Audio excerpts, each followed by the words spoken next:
اعوذ باللہ من الشیطان اللعین الرجیم بسم اللہ الرحمن الرحیم الحمدللہ رب العالمین رب اشرح لی صدری ویسر لی امری واحلل عقدۃ من لسانی یفقہوا قولی۔ قال الامام الزین العابدین علیہ الصلاۃ والسلام: اللہم انی اعوذ بک من الکسل۔ ڈیئر ویورز، السلام علیکم ورحمۃ اللہ وبرکاتہ۔ آپ دیکھ رہے ہیں پروگرام صبح ولایت اپنے پسندیدہ چینل ولایت ٹی وی USA پر، اور میں ہوں آپ کی ہوسٹ اندلیب زہرا نقوی۔ جیسا کہ آپ جانتے ہیں ڈیئر ویورز کہ یہ ویکینڈ جو ہے وہ ہم نے اپنے 4th امام 6th معصوم حجت خدا امام علی ابن الحسین زین العابدین علیہ الصلاۃ والسلام کے لیے ڈیڈیکیٹ کیا، اور کل بھی ہم نے آپ کی حالات زندگی پر اور دعاؤں کے اوپر روشنی ڈالی تھی، گفتگو کی تھی، اور آج بھی انشاءاللہ ہم اسی موضوع کو لے کے چلیں گے اور اپنے چوتھے امام علیہ الصلاۃ والسلام کی بابرکت زندگی سے، مبارک زندگی سے مزید استفادہ حاصل کریں گے۔ اور جیسا کہ میں نے آپ کے ساتھ شیئر کیا، مولا کی دعا ابو حمزہ السمالی میں سے ایک جملہ کہ جس میں کہ مولا ارشاد فرما رہے ہیں کہ خدایا میں تیری پناہ چاہتا ہوں کاہلی سے۔ میں سمجھتی ہوں کہ اس کی ہمیں اس دور میں، آج کے دور میں بہت ضرورت ہے، کیونکہ as a community, as a جسے کہہ سکتے ہیں نا کہ ہم اپنی جو شیعہ کمیونٹی کی جب ہم بات کرتے ہیں، اہل تشیع کی جب ہم بات کرتے ہیں، تو ہم تھوڑے سے جو ہے وہ سستی کی طرف جا چکے ہیں۔ مطلب ہم لوگ الحمدللہ یہ ہے کہ وی آر ڈوئنگ گریٹ اور بہت کام ہو رہا ہے، لیکن اگر ہم عبادت میں بھی دیکھیں تو ہم جس اپنے امام کی برتھ ڈے کو سیلیبریٹ کر رہے ہیں، جس امام کا ہم ذکر کر رہے ہیں، وہ دن اور رات میں 1000 نفل ادا کرتے تھے۔ ان کی عبادت کا یہ عالم تھا کہ وہ زین العابدین، عبادت گزاروں کی زینت، اپنے اہل زمانہ کے سب سے زیادہ عبادت گزار اور سید الساجدین، کہ آپ سجدہ میں اپنے پروردگار کے حضور میں اس قدر گڑ گڑاتے تھے، اس قدر مناجات کرتے تھے کہ آپ کی آنکھیں زخمی ہو جاتی تھیں۔ تو انشاءاللہ العزیز یہ ہم سب کے لیے ایک ریمائنڈر ہے، ہم ان کی زندگی سے زیادہ چیزیں لرن کریں گے، سیکھیں گے، اور اس کو لے کے اپنی زندگیوں میں اپلائی کریں گے۔ اور ہمارے ساتھ آج اسٹوڈیو میں تشریف فرما ہیں بہت ہی محترم ہمارے معزز مہمان، ہم ان کے انتہائی شکر گزار ہیں۔ اس وقت اگر میں یہ کہوں کہ وہ سرمایہ فخر ہیں ملت تشیع کے لیے، علامہ شہریار رضا عابدی صاحب قبلہ، آپ کو السلام علیکم اور جی ویلکم ٹو دا پروگرام۔ اور اس کے ساتھ ساتھ ہمارے ساتھ گفتگو کے لیے تشریف فرما ہیں آغا مغیث رضا۔ السلام علیکم۔ وعلیکم السلام۔ آپ دونوں کو میں خوش آمدید کہتی ہوں صبح ولایت میں، اور اپنے ویورز کو بھی صبح بخیر کہتی ہوں، ویلکم ٹو دا پروگرام۔ اور جو موضوع ہے ہمارا آج کا، ہمارے 4th امام، ہمارے چوتھے امام، ان کی زندگی کا جو موضوع ہم لے کے چل رہے ہیں، اس کے اوپر جو گفتگو کریں، میں سمجھتی ہوں جتنا بھی ہم اس پہ بات کریں کم ہے۔ اگر ہم آپ کی عبادت کو دیکھیں، اگر ہم آپ کی بعد از کربلا جس طرح سے آپ نے اس وقت حالات سے ظاہر ہے کہ ایک طرح کا مقابلہ کیا، جو جہاد آپ کا ہے، جتنا بھی ہم اس کے اوپر گفتگو کر سکیں وہ کم ہے۔ تشنگی رہ جاتی ہے جب بھی مولا کا ذکر ہوتا ہے، تو اس طرح سے لگتا ہے کہ تشنگی رہ جاتی ہے اس میں تھوڑی سی۔ تو میں چاہوں گی کہ ہم اس کے اوپر گفتگو کریں، لیکن اس سے پہلے ہمارا جو ایک سیگمنٹ ہے وہ کلمات کثار کا ہے، کہ ہم جو نہج البلاغہ کے جو مولا متقیان امام امیر المومنین علی ابن ابی طالب علیہ الصلاۃ والسلام کے کلمات کثار کو لے کے چل رہے ہیں، اور اس میں ہم ان آرڈر جا رہے ہیں اور ہم ان کو پڑھ رہے ہیں، اور اس میں بھی ہماری کوشش یہی ہے کہ ہم زیادہ سے زیادہ اپنے مولا کا ذکر کریں اور ان کے تعلیمات کے مطابق اپنی زندگیوں کو ڈھالیں۔ تو آج جو میں یہاں پر آپ کے ساتھ شیئر کروں گی مولا کا وہ قول ہے کہ وقال علیہ الصلاۃ والسلام کہ جب دنیا اپنی نعمتوں کو لے کر کسی کی طرف بڑھتی ہے تو دوسروں کی خوبیاں بھی اسے دے دیتی ہے، اور جب اس سے رخ موڑ لیتی ہے تو خود اس کی خوبیاں بھی اس سے چھین لیتی ہے۔ تو مطلب یہ جیسے کہ بہت ہی اس میں سمجھتی ہوں کہ معرفت الآراء جملہ ہے مولا کا، کہ دنیا کے حالات اور لوگوں کی جو کیفیت کہہ سکتے ہیں کہ بدلتے رنگ جو ہیں دنیا کے، اس کے اوپر مولا نے اس میں جو ہے وہ روشنی ڈالی ہے۔ تو میں چاہوں گی کہ اگر قبلہ آپ بھی اس کے اوپر بھی تھوڑا سا آپ اس کے بھی تذکرہ کیجئے ضرور، اور اس کے ساتھ ساتھ ہمارے چوتھے امام کی بھی زندگی کے بارے میں ہمیں ضرور بتائیں۔ جی بسم اللہ۔ بسم اللہ الرحمن الرحیم۔ الحمد للہ رب العالمین وصلی اللہ علی محمد وآلہ الطاہرین۔ تو پہلے مرحلے میں تو کیونکہ آپ نے دو موضوعات کو ڈسکس کیا اور دونوں کی جانب اختصار کے ساتھ کو توجہ دلاتے ہیں، اور پھر کوشش کریں گے کہ سوال جواب کی صورت میں امام سید الساجدین زین العابدین علی ابن الحسین علیہ السلام کے بارے میں کچھ گفتگو ہو۔ تو پہلے مرحلے میں آپ نے امام زین العابدین علیہ السلام کی دعا ابو حمزہ سمالی سے ایک جملہ نقل کیا، اللہم انی اعوذ بک من الکسل، کہ بلا شک زندگی میں ایک اہم ترقی میں جو ایک اہم ترین چیز سبب بنتی ہے وہ ہے ایفیشنسی۔ جی۔ اور اگر سستی ہو، کاہلی ہو، تو بہت سارے لوگ بہت انٹیلیجنٹ ہوتے ہیں لیکن وہ ترقی نہیں کر پاتے۔ صحت بھی اچھی ہوتی ہے، دماغی اعتبار سے بھی اچھے ہوتے ہیں، انٹیلیجنٹ بھی ہوتے ہیں، ماحول بھی اچھا ہوتا ہے، جو چیز ان کے لیے پرابلم بنتی ہے وہ ہوتی ہے سستی۔ اور اس کے برعکس بعض لوگ بہت انٹیلیجنٹ نہیں ہوتے لیکن کیونکہ وہ لگاتار کام کر رہے ہوتے ہیں، سستی نہیں کرتے، وہ کامیاب ہو جاتے ہیں۔ سبحان اللہ۔ تو ایک واقعہ آپ کی خدمت میں عرض کریں کہ جب ہم قم پہنچے تو آیت اللہ العظمیٰ شیخ ناصر مکارم شرازی کے جو اس وقت بہت بڑا سرمایہ ہیں اور بہت ان کی کتابیں ہیں، ان کے فرزند سے کچھ ہماری دوستی تھی، تو ان کے ذریعے سے ایک خاص ان سے ملاقات ہوئی انہی کے گھر میں، انہی کے کمرے میں۔ تو ان سے ہم نے عرض کیا کچھ نصیحت فرمائیں، تو انہوں نے دو تین موضوعات کی جانب توجہ دلائی اور واقعاً وہ سب کے لیے فائدہ مند ہیں۔ صحیح۔ اس میں سے پہلا موضوع یہ تھا، کیونکہ ظاہر ہے علم دین کے لیے گئے تھے، کہ اخلاص ہو۔ اب ظاہر اگر اخلاص نہ ہو تو اس سے آخرت نہیں بنے گی، صحیح۔ اور اچھے نتائج جو دنیا میں نکلنے چاہیے وہ بھی نہیں نکلیں گے اخلاص کے بغیر۔ ہاں، نام ہو سکتا ہے، شہرت ہو سکتی ہے، مادی فائدے ہو سکتے ہیں، لیکن آخرت کے اور دنیا کے جو معنوی فائدے ہیں وہ نہیں مل سکتے۔ تو پہلی چیز آپ نے فرمائی کہ اخلاص ہونا چاہیے، اور دوسری چیز کی جانب آپ نے توجہ دلائی کہ ایک برنامے سے مراد ایک ٹائم ٹیبل ہونا چاہیے۔ زبردست، اسکیجول پورا اپنا بنا کے۔ انہوں نے کہا ایک تو ہونا چاہیے روز کا، اور ایک ہونا چاہیے زندگی کا، کہ کیا ٹارگیٹ تھا اور کتنا ہم نے اچیو کیا، کتنا قریب ہوئے اور کیوں نہیں قریب ہوئے، اور رفتار کم تھی تو کیوں تھی، یہ پورا ایک حساب ہونا چاہیے۔ اور تیسری چیز ان کی یہ تھی کہ سستی نہ ہو اور لگاتار کام ہو، کنسسٹنسی کے ساتھ کنسسٹنسی جو کے کام ساتھ شروع ایک کام کریں پھر ہو، اس میں لگا رہے۔ صحیح لگے رہے۔ عام طور پہ آپ نے دیکھا ہوگا کہ بہت بڑی تعداد جو دنیا میں ماہر افراد کی ہے کسی بھی فیلڈ میں، وہ نہیں ہیں کہ جو بہت انٹیلیجنٹ ہیں، بلکہ وہ ہیں کہ جنہوں نے ایک ہی جانب توجہ دی اور تسلسل کے ساتھ توجہ دی، سبحان اللہ۔ سستی نہیں کی ہے۔ اب یہاں مثال دیں، اچھی فیلڈ ہو یا بری فیلڈ ہو، سب کی مثال دی جا سکتی ہے۔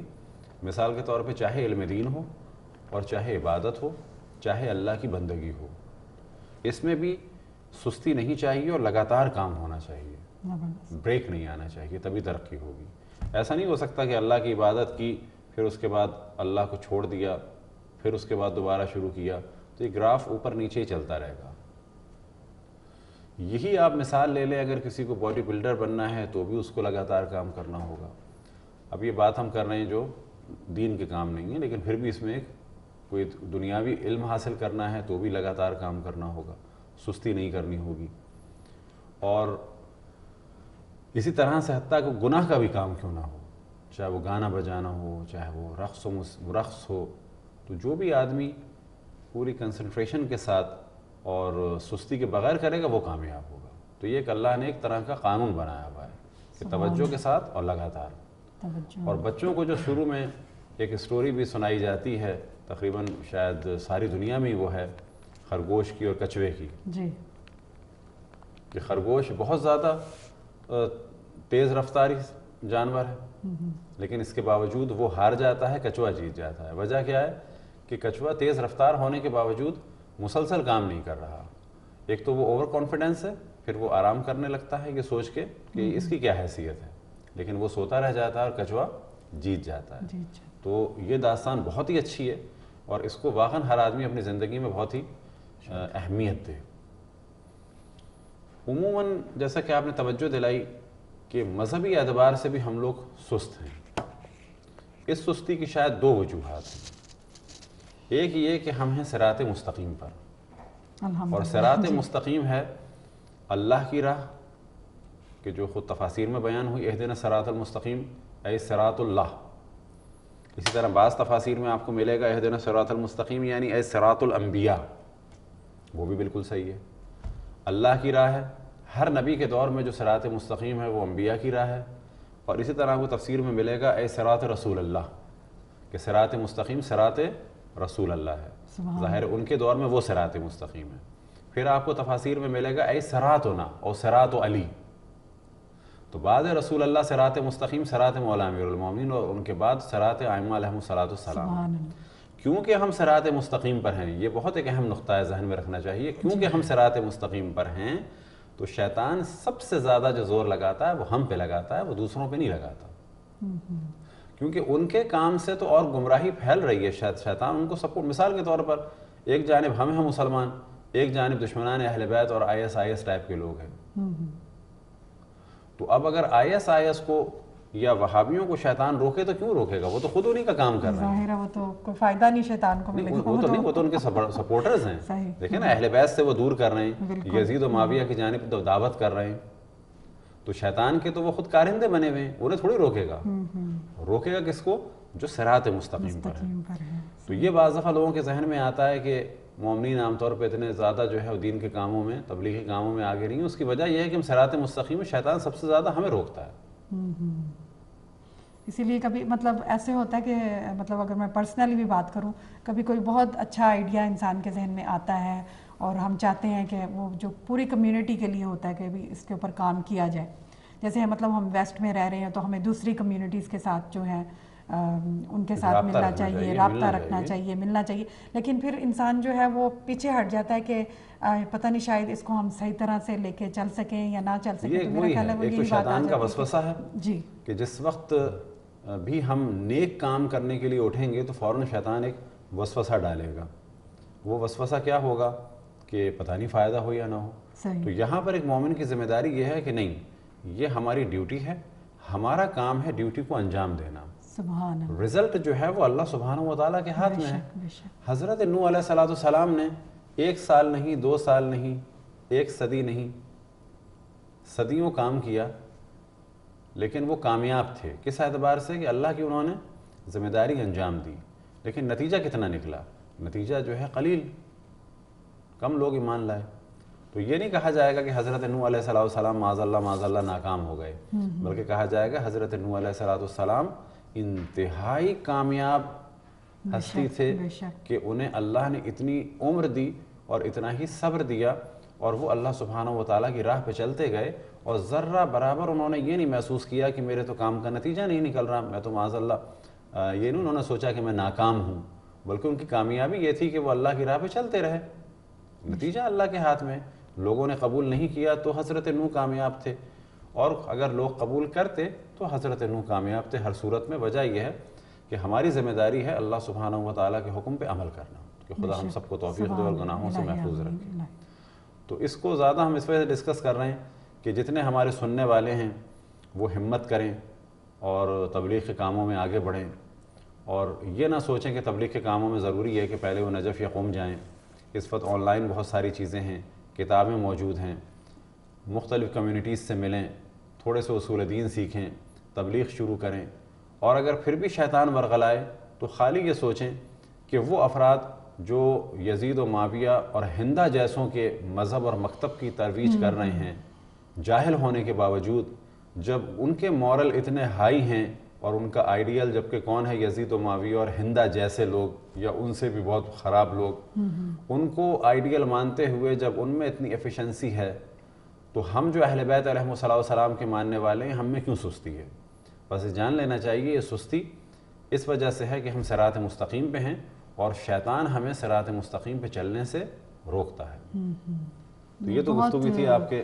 بہت خوبصورت آپ نے پوائنٹ یہ بتایا کہ الحمدللہ, جیسے میں نے کہا کہ ماشاءاللہ کمیونٹیز میں بہت کام ہو رہا ہے اور ہر کوئی اپنی جگہ پہ بہت ایفرٹ کر رہا ہے, لیکن ہم ظاہر ہے کہ ہمیں ایکسیل کرنا چاہیے اور زیادہ کام کرنا چاہیے, اور گنجائش بھی ہے, اور ظاہر ہے کہ اب اگر کچھ لوگ سن رہے ہیں اور یا بعد میں سنیں, جو بھی ہمارے ٹیچرز ہیں اس وقت ماشاءاللہ سیٹرڈے اسکول اور سنڈے اسکول کے, یہ اپنے آپ کو کیوں جو ہے وہ انڈر اسٹیمیٹ کرتے ہیں؟ ان میں سے ہر آدمی تبلیغ کر سکتا ہے. اولڈ ہاؤس میں جائیں, آرفنیج میں جائیں, جیلوں میں جائیں, اور مختلف جو کمیونٹیز ہیں ان کو کانٹیکٹ کریں.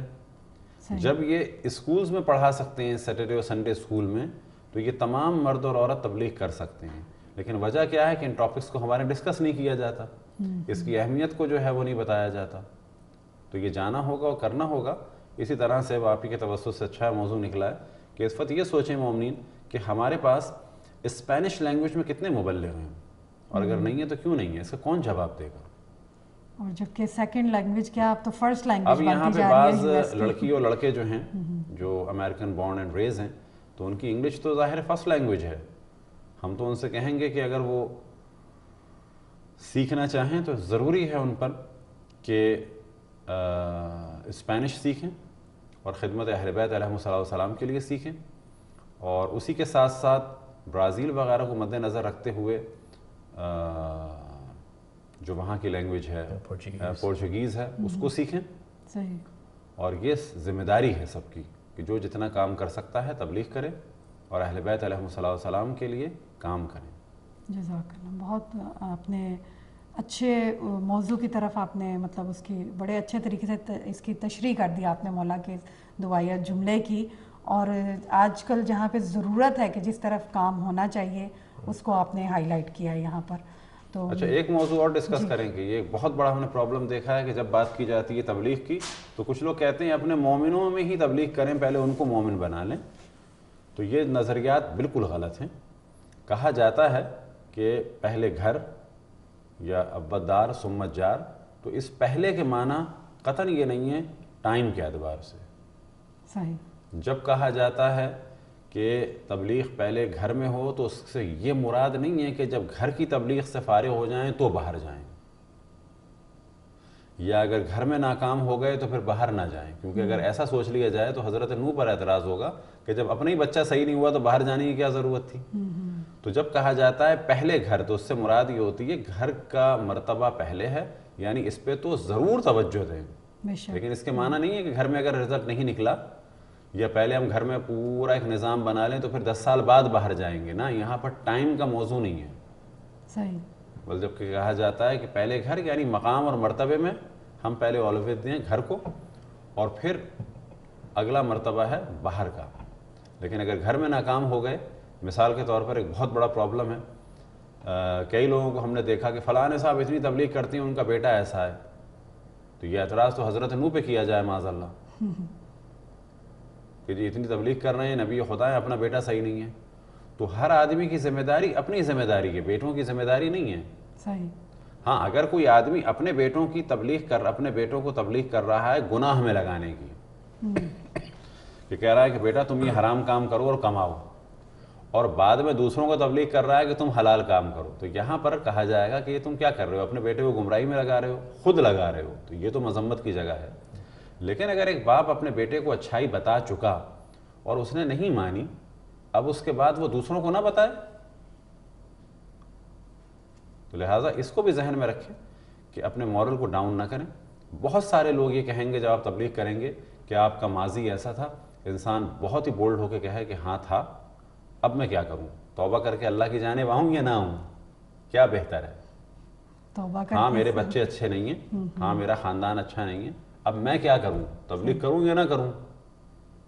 کیونکہ جو ہم نے کرائٹیریا بنایا ہوا ہے کہ جی فلانے کا رشتہ دار ایسا ہے تبلیغ کر رہے ہیں, فلانے گھر والے ایسے ہیں تبلیغ کر رہے ہیں, یہ سارے وہ اعتراضات ہیں جو حضرت نوح پہ بھی ہوتے ہیں, تمام انبیاء پہ ہوتے ہیں.